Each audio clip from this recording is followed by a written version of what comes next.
Hoje eu quero falar com você sobre autoconfiança. Como gosto muito de natureza, vou usar aqui uma metáfora. Imagine a autoconfiança como a raiz forte de uma árvore. Quanto mais profunda e saudável for essa raiz, mais firme a árvore vai ser para se manter de pé, resistir aos ventos, não é assim? Da mesma forma, uma autoconfiança bem cultivada vai funcionar para você como essas raízes, te permitindo enfrentar os desafios da vida com mais segurança, tomar decisões de forma autêntica, ser mais convicto daquilo que você quer, né? Então, assim, se você fosse uma árvore, seria uma árvore de raízes profundas e firmes, ou seria uma árvore com raízes ali bem superficiais? Como anda a sua autoconfiança? A autoconfiança não nasce pronta, mas ela se desenvolve durante toda a nossa vida, em todas as nossas experiências. A forma como a gente se relaciona com a família, nos relacionamentos amorosos, com a gente mesmo. E a falta de autoconfiança pode nos paralisar, nos impedir de buscar os nossos sonhos, da gente se sentir realizada em todas as áreas da vida.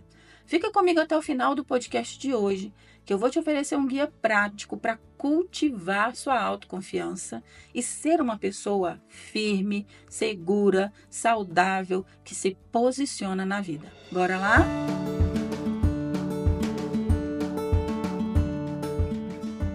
Olá, eu sou a Sheila, eu sou psicóloga e mentora. Meu objetivo com esse podcast é te ajudar a cuidar da sua saúde mental, a crescer, tanto como pessoa quanto na carreira. Eu faço esse conteúdo com muito estudo, com toda a minha experiência e peço você para compartilhar com todo mundo que possa se beneficiar. Combinado? Assim como uma planta precisa de certas condições para crescer bem, a autoconfiança também precisa, tá?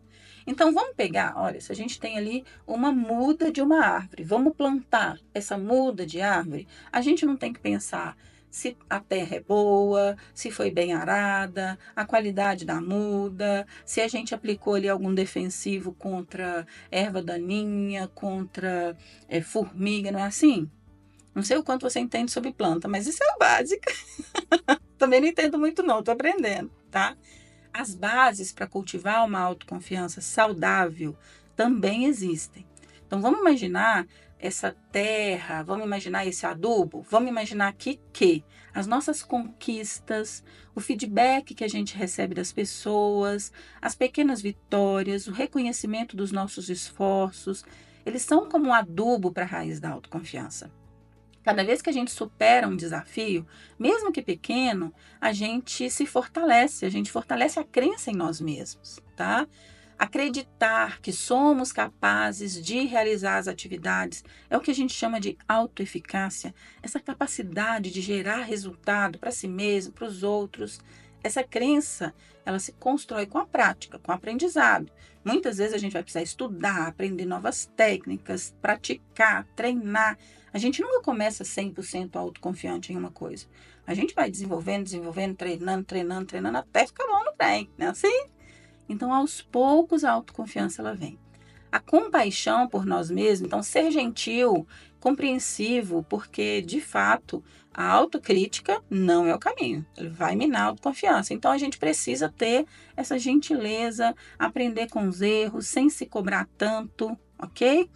Tudo isso que eu estou falando aqui funciona como terra fértil, adubo, para fortalecer as suas raízes da autoconfiança. Sentir que a gente tem escolha, que a gente pode direcionar a própria vida, que a gente pode tomar nossas próprias decisões, ok? E, assim, colocar pessoas ao nosso redor que nos apoiam, que nos valorizam, que nos encorajam. Porque relacionamentos tóxicos, que são críticas constantes, vão funcionar como formiga cortadeira, vai acabar com as suas raízes, né? E aí, falando também das coisas que diminuem a nossa autoconfiança, então vamos pensar em coisas que plantei a minha muda, coloquei ali na terra, vai vir uma série de coisas para atacar, né? Gafanhoto, formiga, enfim. A gente pode pensar nas experiências negativas, por exemplo. Traumas, perdas, situações difíceis vão abalar o nosso senso de segurança em si mesmo, nosso valor próprio. Por exemplo, uma pessoa, uma mãe que deixou o filho cair dando banho. Ela vai ter dificuldade para confiar nela mesma de dar banho sozinha até ela conseguir pegar o jeito de novo. Uma pessoa que teve um acidente de trânsito, essa pessoa vai passar por um período de baixa confiança, né? Com medo de dirigir, tá? Então, essas experiências negativas, elas minam nossa autoconfiança mesmo. As críticas, então, se você está cercado de gente que te julga, que te critica, que o tempo todo te coloca para baixo, isso acaba com a autoconfiança, né? Ficar se comparando com os outros, ficar olhando para a grama do outro, porque o outro é melhor, porque o outro tem mais condição, olha a vida do outro como é que tá, o outro viajou para Paris. Isso não te ajuda em nada. Não vai ajudar a sua vida e a sua jornada em nada, tá? Pensamentos negativos sobre você mesmo. Eu não sou capaz, eu vou falhar, eu não mereço, eu nunca faço nada certo. Esses pensamentos negativos, eles são, assim, extremamente tóxicos e prejudiciais. A gente trabalha muito nesses pensamentos na terapia cognitivo-comportamental. Fortalecer uma identidade positiva de si mesmo é uma condição para todo mundo que quer ter uma boa autoconfiança, uma saúde mental no lugar, né?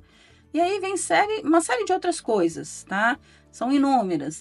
Busca pela perfeição, o medo de errar, o medo de ser rejeitado, o medo de se frustrar. Enfim, uma série de coisas mina a autoconfiança. E a gente precisa pensar que a autoconfiança, assim como ela não, a gente não nasce com ela, a gente desenvolve. Quando alguma coisa está dando errado, a gente também pode mudar. É como se a gente não poda a planta, a gente não faz enxerto, a gente não muda. A gente pode mudar a si mesmo, nutrindo a autoconfiança. Então, vamos imaginar aqui algumas sementes de autoconfiança. Por exemplo, desafiar os seus pensamentos negativos sobre você mesmo. Toda vez que você se pegar pensando negativo sobre você, você vai se questionar assim, que evidências eu tenho disso? Mas por que eu estou pensando nisso? Substituir os pensamentos autodepreciativos, né, negativos, por afirmações positivas, realistas, lembrando das coisas boas, dos seus pontos fortes também, sabe? E tá tudo bem. E fazer isso sozinho é desafiador, mas tem uma série de técnicas que ajudam você a observar seus pensamentos e desafiá-los, tá? Celebrar suas conquistas, por menores que elas sejam. Reconhecer, olha, quer ver um exemplo? Uma cliente minha, num processo depressivo, já está em tratamento há mais de um ano. E ela não conseguia ver as pequenas melhoras que ela trouxe para a vida dela nos últimos tempos. E aí, na última vez que a gente conversou, eu fiz uma lista com ela. Você consegue perceber que de um tempo para cá, você está comendo melhor, você está dormindo melhor, você fez seu tratamento médico, você está consistente na terapia, você está consistente no Pilates, você já viu suas amigas tantas vezes, você viajou. Ela, nossa, Sheila, é mesmo muita coisa para um ano. Eu só fico pensando naquilo que eu não fiz. Falei, pois é, precisa pensar naquilo que você fez também. Anotar suas conquistas, refletir sobre o que você aprendeu, sentir orgulho de você mesmo. Isso é extremamente importante para a gente fortalecer a nossa autoconfiança, tá? Praticar o autocuidado, sabe? Priorizar seu bem-estar físico, mental, uma boa noite de sono, alimentação saudável, exercício físico, tudo isso. Quando você pensa assim, ó, eu tô cuidando bem de mim e tá tudo bem comigo, as coisas fluem muito melhor, tá? Busque também relacionamentos positivos. Se cercar de pessoas que te apoiam, que te inspiram, que te valorizam. E se afastar de relacionamentos tóxicos. Sabe, esses relacionamentos assim que tem engasga a gente, que tudo que a gente vai falar a pessoa critica, tudo que a gente quer a pessoa não quer. Pelo amor de Deus, né? Sai da sua zona de conforto gradualmente.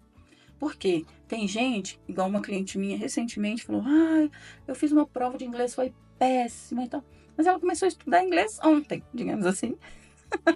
Então, assim, estabeleça metas realistas e vai se desafiando gradualmente. Porque é a mesma coisa, Sheila, não sei nadar ainda, né?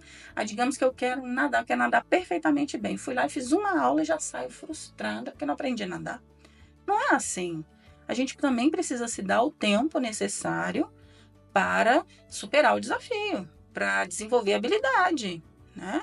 Então faça isso, se conecte com a sua essência também, reservando momentos para refletir, para ler, para meditar, para escrever, para colorir, sabe? Essas coisas assim, você com você mesmo, tudo isso faz extrema diferença, tá?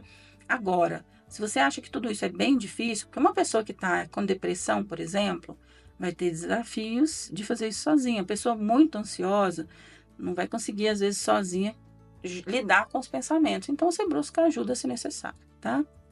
Agora, como que você pode se posicionar? Prometi para você, lá no início do podcast, que eu ia te ajudar a se posicionar na sua vida. Porque à medida que a gente semeia e cultiva a nossa autoconfiança, a gente pode ir testando a nossa autoconfiança também.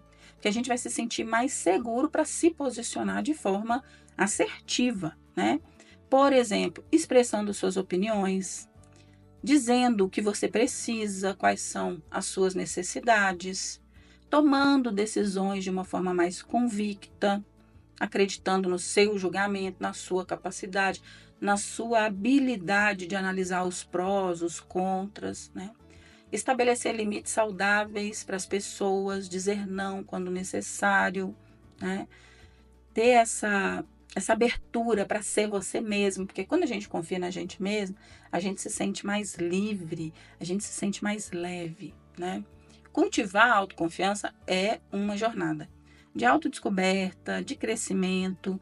Não tem uma fórmula mágica, mas um conjunto de pequenas práticas e mudanças de perspectiva em relação a nós mesmos, né? Quando a gente nutre bem as raízes, né, da nossa autoconfiança, a gente se torna mais forte. Então, podem vir os ventos, podem vir os desafios, que a gente tem resiliência e capacidade de lidar com eles de uma forma autêntica, com coragem, né, florescendo. Eu gosto dessa expressão, florescer, porque o florescer, ele é a última etapa do ciclo, né, para as flores, mas quando a gente está falando de frutíferas, por exemplo, as flores são só o primeiro sinal que vão vir muitos frutos. Então, eu espero que você tenha essa paciência também com você mesmo, sabe? Para fazer as escolhas certas, para se posicionar aos pouquinhos e para ir gradativamente fortalecendo as suas raízes. Porque se tem uma coisa que as plantas nos ensinam, é que nenhuma planta é plantada hoje e dá frutos amanhã. Elas levam tempo. Então, permita-se o tempo necessário para desenvolver sua autoconfiança. Procura ajuda se preciso, tá bom? Eu espero que você tenha gostado desse episódio, que tenha sido esclarecedor para você. Me siga também nas redes sociais, @SheilaDeOliveiraPsi. Compartilha com todo mundo que você puder. Até o próximo podcast e um abraço.